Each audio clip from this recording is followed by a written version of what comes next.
Order. Questions to the Prime Minister. Karen Lumley. Number one, Mr. Speaker. Thank you, Mr. Speaker.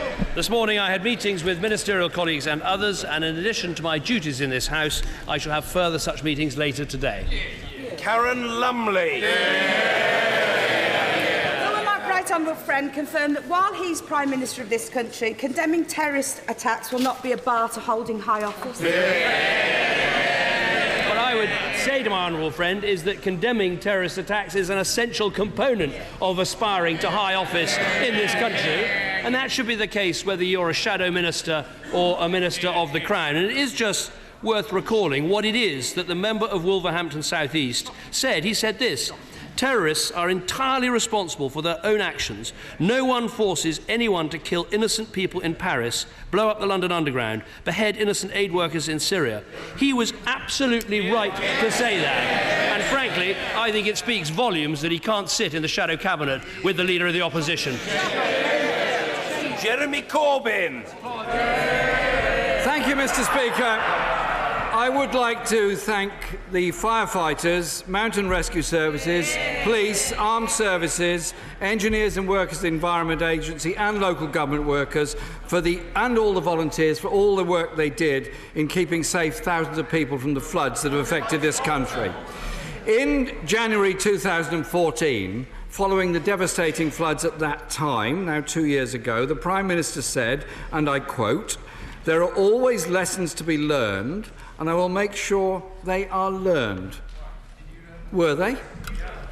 Prime Minister. Well, first of all, let me join the Leader of the Opposition in thanking the emergency services, the police, the fire service, also the search and rescue teams who went from around the country to areas that were flooded. Can I thank the military for all the work that they did? And as he says, what we saw was communities coming together and volunteers carrying out extraordinary work.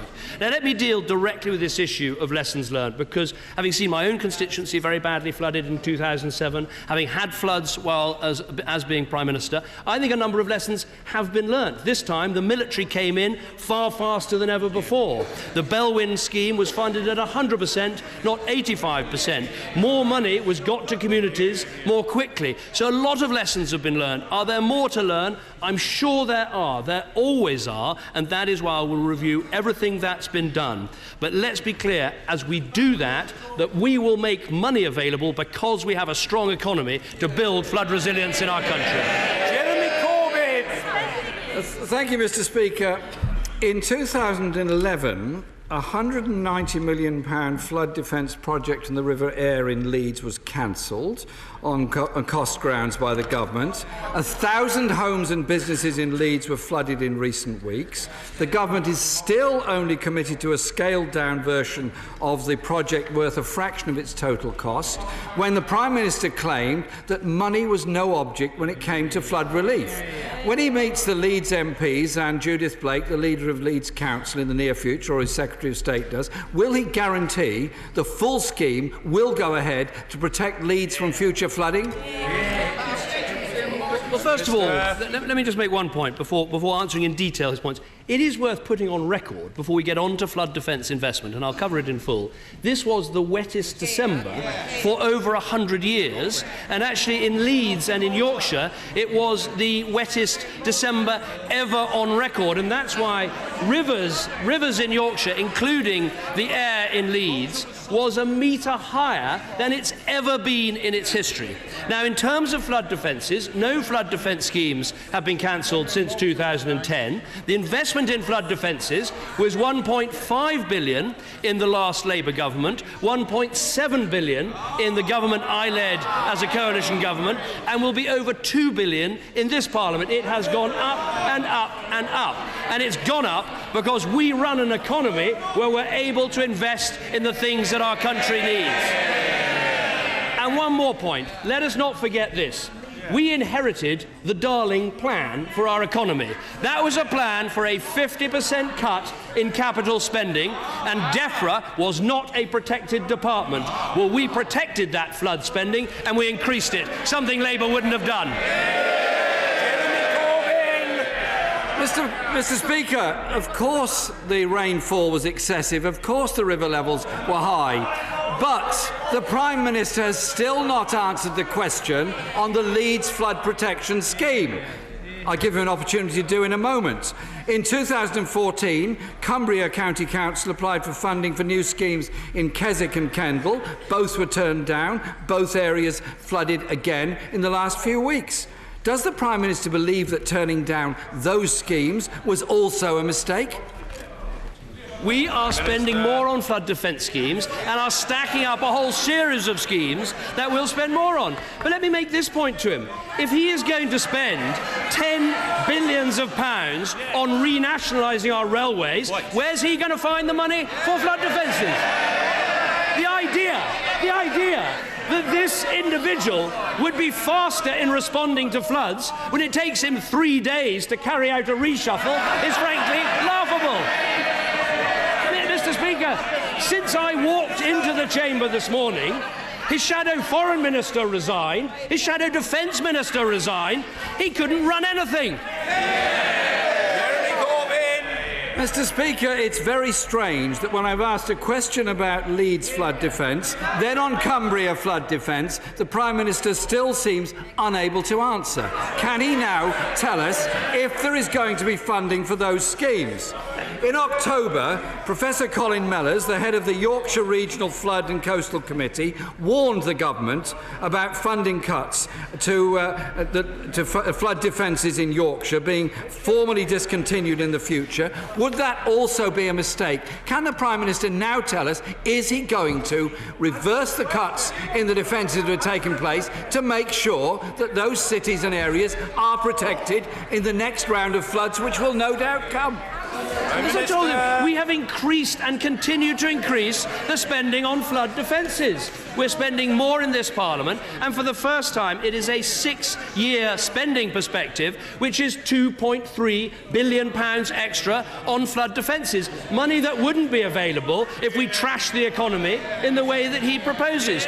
Now, of course, after every incident of flooding, you go back and you look at what you've spent, what you've built, you look at what you're planning to spend, what you're planning to build, and you see what more can be done. But the head of the Environment Agency was absolutely clear that he had the money necessary to take the action that was necessary. But we can only do that with a strong economy, an economy that is growing, where more people are in work, more people are paying taxes. We've got the strength to solve this problem of floods, and we will do it in a proper way.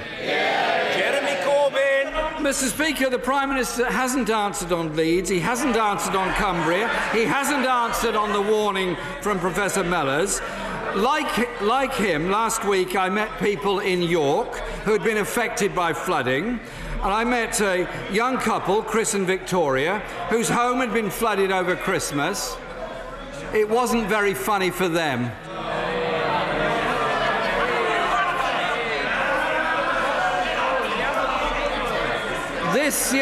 This young couple lost many of their possessions: photos, children, toys, schoolwork, and they've got the foul stench of flood water in their homes, as many families have all over this country.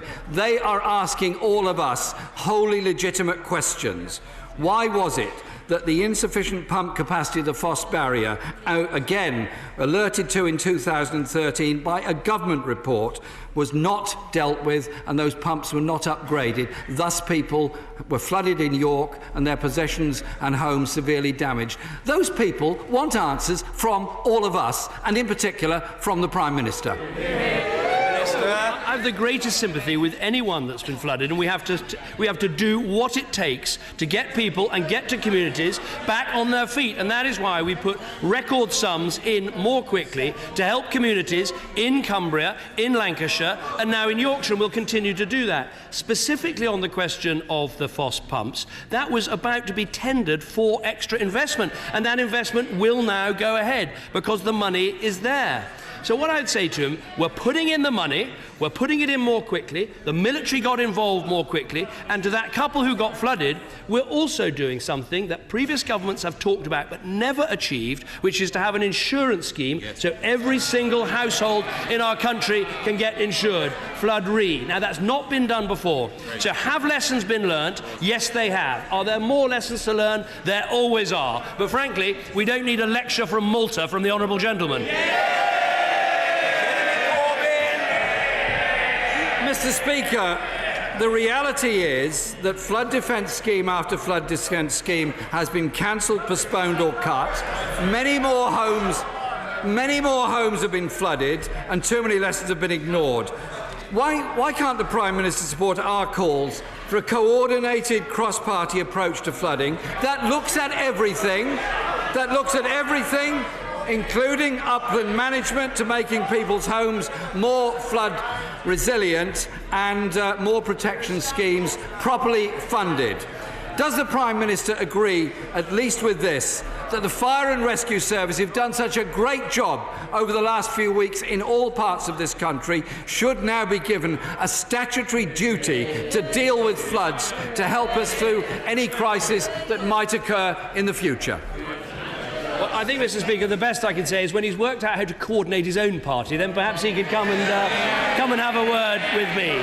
On the issue of a statutory duty, everybody knows what they have to do when floods take place. That's why there was such a magnificent response from the emergency services, from the fire services, from the emergency rescue services. They have our backing to do the vital work. And yes, we'll go on investing in flood defences. We'll increase the money we're spending on flood defences because we've got a strong economy and a strong country that can back the action that's needed. Mr. Speaker, 2016 sees us mark the 400th anniversary of William Shakespeare's passing away. Does my right honourable friend agree with me that our country should unite to commemorate his works? There are special events at the RSC. The Shakespeare Birthplace Trust are renovating the site of his home, New Place, and King Edward's School are opening his original classroom. Can I invite my right honourable friend, the whole House and the world to come and celebrate the greatest living bard? My apologies for almost interrupting his soliloquy. I'm very sorry about that. I think it is a very good moment, the 400th anniversary of the death of Shakespeare, for us to celebrate everything that he's given to our language and to our culture and indeed to the world. And I think it's going to be a fantastic moment for people to come and visit Britain and come and see Stratford and all the other places that have such a great association with Shakespeare. I find that Shakespeare provides language for every moment. I mean, just consider what we're thinking about at the moment. There was a moment when it looked like this reshuffle could go into its 12th night. Yes. It was a revenge reshuffle, so it was going to be as you like it. I think, though, we can conclude it's turned into something of a comedy of errors, perhaps much ado about nothing. There will be those who worry. Love's labour's lost.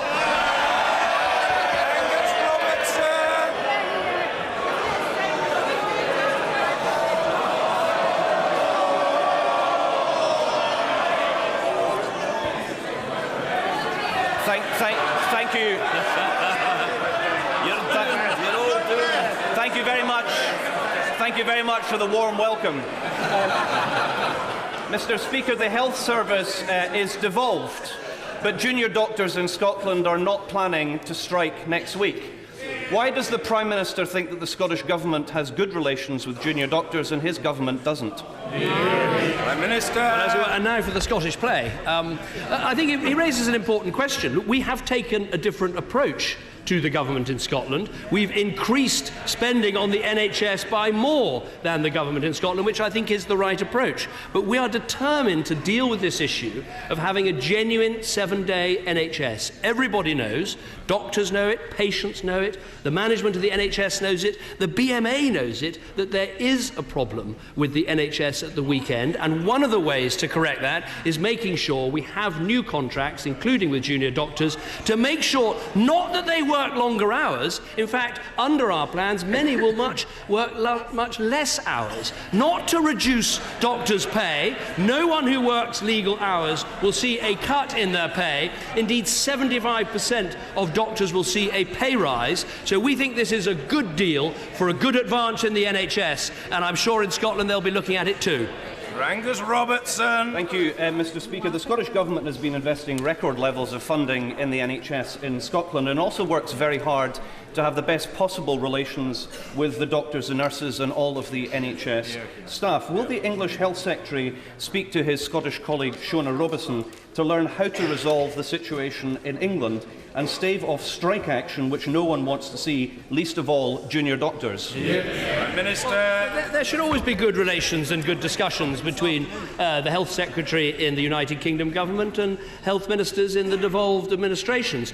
Obviously, one thing we think is important when we make a decision to increase funding in the NHS, as we have done, £19 billion more in this Parliament, that has consequences for Wales and Scotland and Northern Ireland under the Barnett formula. And of course, I find it very depressing that the Welsh have decided under Labour to spend less than we're planning to spend, and Scotland has done the same thing. Chris Green. Thank you, Mr. Speaker. The local economy in my constituency, Bolton West, continues to strengthen with great businesses such as eVentura and Laborate, both relocating and growing in West Horton. We're also seeing Heritage Trading Frames investing £1 million in equipping a new factory in Lostock, and Trojan Utilities winning new contracts and recruiting more staff in Horwich. Will the Prime Minister agree with me that the Northern Powerhouse isn't just about our great northern cities, it's also about our great northern towns? My honourable friend is absolutely right, and it's instructive that members opposite don't want to hear good news about businesses and jobs and investment that are happening in our economy. I think sometimes it can sound as if the plan for a northern powerhouse is all about the cities of the north of England. Our view is that by linking up the cities, you also help the towns in the northwest and across our country. You also help the rural areas because you're rebalancing our economy and increasing opportunity in the north of our country. Anna Turley. Thank you, Mr. Speaker. In 2014, in response to the flooding of the Thames Valley, the Prime Minister said that money would be no object. In the light of his cuts to the flood defences, his cuts to the Fire and Rescue Service, his cuts to the Environment Agency, can he say the same to the people of Leeds, of Rochdale, of York, of Whitby and of Teesside? Or is it one rule for his constituents and another for ours in the north? Well, she's completely wrong about the funding figures, as I've explained in great detail. 1.5 billion to 1.7 billion to 2 billion. But the point is, what we put in place under this government is not funding under Belwyn of 85% of what a council spends, but funding of 100%. So what I said absolutely stands good. Simon Hart. Thank you, Mr. Speaker. The PM has always been a staunch supporter of the Welsh TV channel S4C, set up under the Thatcher government. So could he use this opportunity to reinforce his support for the channel and the commitment we've made to safeguarding its funding? Prime Minister. Well, I'm very happy to do that. S4C is a very important part of our broadcasting structure. It's very popular and well-liked in Wales, and I want to make sure we meet both the wording and the spirit of our manifesto promise to make sure this continues to be a very strong channel. Clive Efford. Thank you, Mr. Speaker. With home ownership down to its lowest level in a generation, down every year since he became Prime Minister, why did Tory MPs vote against Labour's amendment to the housing bill last night, which would have protected the publicly funded discount for new starter homes for future buyers? Isn't that better value for money for first-time buyers and for the taxpayer, yes or no? Well, the proposal for starter homes is a Conservative Party proposal put into our manifesto, opposed throughout by the Labour Party. This is only happening because we won a majority and put a housing bill through this House of Commons. We are taking every step we can to help more people get on the housing ladder. So in London, where he represents, we're seeing Help to Buy now funding 40% of the home people want to buy rather than 20%. We're going to see 200,000 starter homes built during this Parliament. Parliament, because we're managing our economy properly, interest rates are low, so it's now easier for people to get a mortgage. And with our Help to Save scheme, there's now every opportunity for people to put aside money to help them with their deposit. We are absolutely on the side of the homeowner, but above all, those people who want to get on the housing ladder. We're helping with jobs, helping with tax cuts, helping with Help to Buy, helping with Help to Save, and crucially, helping by building more homes. Seema Kennedy. Thank you. Mr. Speaker. On Boxing Day, the village of Croston in my constituency suffered the worst floods in living memory, with damage to scores of homes and businesses. Will my right honourable friend join with me in praising the efforts of everybody in Croston who pulled together to protect their community? And will he ask his honourable friend, the member for Penrith and the Border, to review the decision by the Environment Agency to switch off the pumps at Old Crossons? Well, certainly, first of all, let me pay tribute to her constituents who worked round the clock to help each other in what were appalling floods with this incredibly high level of rainfall. And let me join with her in thanking the emergency services again for all the work they did. After floods like this, there are always questions about which pumps were used, which floodgates were opened, what decisions were made by the experts on the ground. And it's very important, having seen many communities flooded in my own constituents, very important to hold meetings with community after community to go through those decisions and work out what lessons can be learned and work out whether the right decisions were made. I absolutely pledge that should be done. We have announced £40 million for the work across Lancashire and Cumbria for helping people out, and we'll make sure that the flood alleviation money for households and for businesses, the schemes that we set up after 2013, that the money's paid out as quickly as it can be. And Lucas. Thank you very much, Mr. Speaker. In light of last month's Paris Climate Agreement, at which all countries agreed to progressively increase their ambition and to keep global warming well below 2 degrees, does the Prime Minister agree that we must now urgently begin the process of strengthening the EU's 2030 greenhouse gas reduction target to 50% below 1990 levels at the very least, a position which he argued for, I'm glad to say, at the European Council? Minister. First of all, let me join her in once again recognising that Paris was a big step forward, a very big step forward, because previous agreements, like at Kyoto, didn't include action by China or action by America, and now you've got all the big countries, all the big emitters as part of the deal. We did argue that the EU should go further. We achieved, I think, a very aggressive package for the EU, but that was the best that we could do in the circumstances. I think the EU agreement helped to bring about the general agreement, and no one should be in any doubt that Britain is playing a very major role in bringing that about. Let me give you one statistic, because I know there's a great interest in this House about solar panels. I asked the question the other day, what percentage of solar panels have been installed in Britain since this government took office in 2010, expecting the answer might be 50% or 60%. The answer is 98%. Ben Howlett. Thank you, Mr. Speaker. Yesterday it was announced that the Fox Hill housing zone in Bath would receive £313,000 of government funding to help kickstart work to build thousands of new homes in the city. Would the Prime Minister agree with me that this funding will help to reverse the lack of house building under the party opposite and enable struggling families to get onto the property ladder?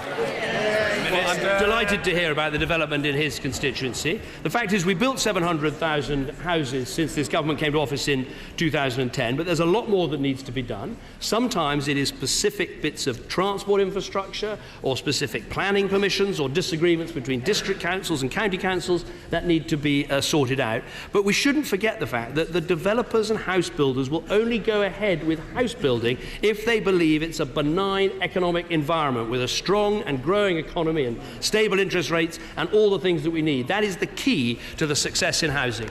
Kevin Brennan. Thank you, Mr. Speaker. The Prime Minister promised to cut the number of government special advisers, and the Chancellor wants to limit pay increases to public sector employees to 1%. So how does he possibly square that with now having 26 more special advisers than in 2010 and a 42% pay increase for the Chancellor's own personal image consultant?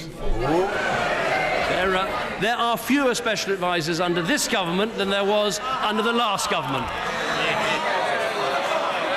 Stuart Jackson. Will my right honourable friend agree with me that it's more than a matter of regret that the new Shadow Defence Secretary has seen fit to take a donation from the immoral, thieving and ambulance-chasing lawyers Lee Day, who together with public interest lawyers specialise in hounding our brave service personnel in Iraq with spurious claims. Absolutely right. Is it time that we removed the latter from the pernicious clutches of the Human Rights Act and honoured our manifesto commitment for a British Bill of Rights? Prime Minister. Taking his questions in turn, yes, we should honour our commitment for a British Bill of Rights, and I look forward to making progress on that.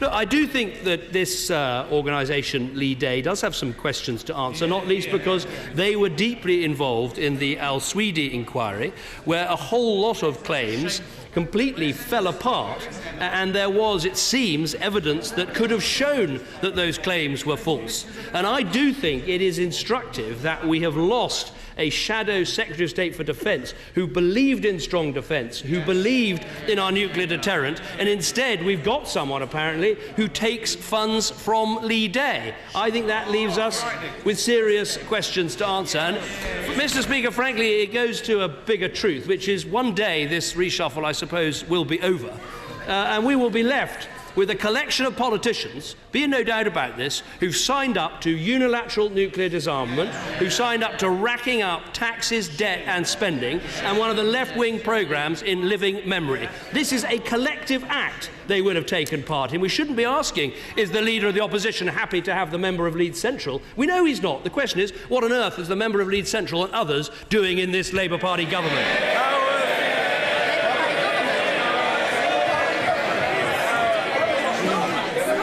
The Prime Minister may be aware that there's also a Shakespeare connection to Knowsley, where Midsummer Night's Dream, for example, was written amongst other plays. I wonder whether he will lend his support to the proposal for a Shakespeare of the North, which will complete the triangle of the Globe Theatre, Stratford-on-Avon and Knowsley as a celebration of the work of Shakespeare. I think this sounds like an excellent proposal. We shouldn't try and constrain Shakespeare to Stratford. We should be making sure this is a national, indeed an international celebration, so I'll look carefully at the proposal he makes. Maggie Throop. In Derbyshire, the County Council have announced plans to cut 4 care homes, including Hillcrest in my constituency, as well as axing sheltered housing wardens from March. This is clearly an attack on the elderly and vulnerable of Derbyshire by an authority with a proven track record of wasting taxpayers' money. Will my right honourable friend look into this dismal situation to ensure all Derbyshire residents have access to good levels of care? Prime Minister. Well, I'm very happy to look at the problem and the issue that my honourable friend raises. Obviously, this is a Labour-controlled council taking these decisions. What I would urge them to do is look at the proposals that we made in the spending review, look at the fact that councils are now able to use a surcharge on the council tax to fund additional social care, and then recognise that their job, instead of playing politics, should be serving local people. Libby Abrahams. Thank you, Mr. Speaker. Last year, the IMF warned income inequalities is the most defining challenge of our time, is getting worse and slows economic growth. By last night, FTSE 100 chief executives will have been paid more for 5 days' work than the average UK worker will be paid for the whole of 2016, getting a pay rise of nearly 50% last year, while the average worker had a pay rise of less than 2%. So will the Prime Minister support the High Pay Centre's recommendations for organisations to publish data on the ratio of the top pay to average pay? Well, I'm a great supporter of transparency in these things, as we've proved in the government. But let's be clear, since I become Prime Minister, income equality has actually fallen, whereas it went up under Labour. Those are the facts. One of the biggest things we're doing to help with income inequality is, for the first time ever, to bring in a national living wage. This is the year that we're going to see people paying no tax until they've earned £11,000. This is the year we're going to see a national living wage at £7.20. Those are big advances in helping the low paid in our country. Nigel Evans. Thank you, Mr. Speaker. I'd like to pay tribute as well to the countless numbers of people and organisations who helped out during the recent floods. Yesterday, I spoke with the chairman of the new insurance scheme, Flood Re, and I know that people who've been hammered by the floods will welcome the fact that their premiums will be quashed and that they won't meet eye-watering excesses. But he told me that it's not going to cover any houses built since 2009, and it will not cover businesses either. Will the Prime Minister look again at the scheme to ensure that it is properly comprehensive? We are looking very carefully at this scheme, particularly on the issue of the businesses. What we've heard so far is a number of anecdotal stories about small businesses saying it's going to be very difficult to get insurance. Meanwhile, the insurance companies are telling us they won't turn down any small businesses. So we need to get to the bottom of this, absolutely key, before we get the final introduction of Flood Re in April this year. Mike Kane.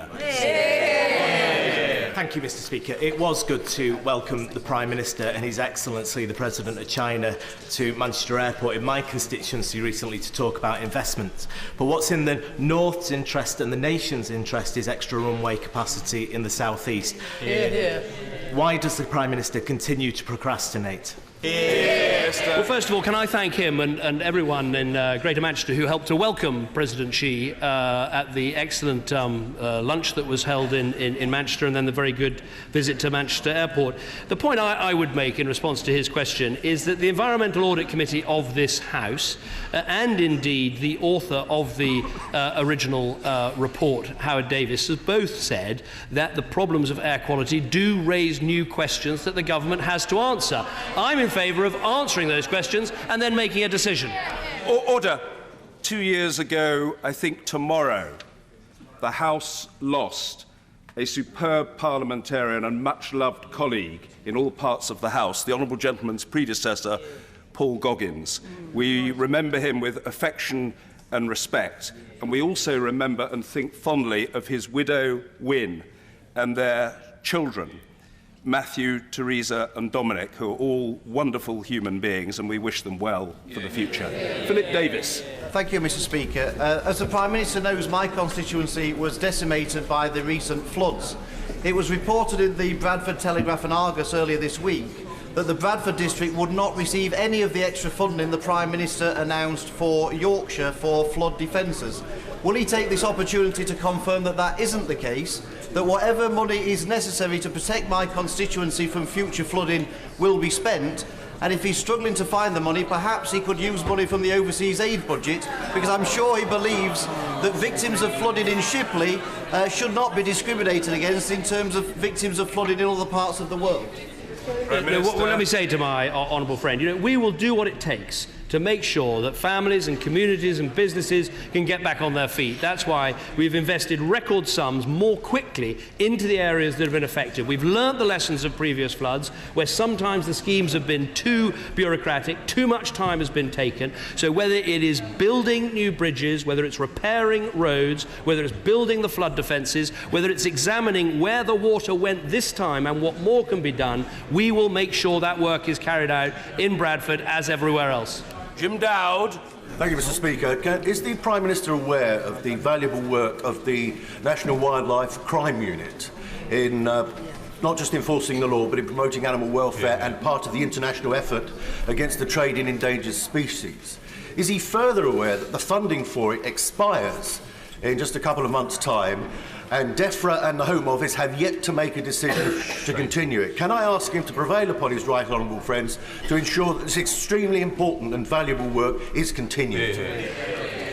Prime Minister. My understanding is that we have kept the funding for this organisation. It does important work both domestically and in terms of overseas. I'll look very carefully at what he suggests. I think there is a decision still to be made about the future, but up to now we back this organisation very fully. Simon Hoare. Thank you, Mr. Speaker. Mr. Speaker, my right honourable friend knows that the legacy of thalidomide still hangs over 500 people in our country today. In the last Parliament, Mr. Speaker, the Prime Minister signalled very strong support to get a fair and just solution to their problems.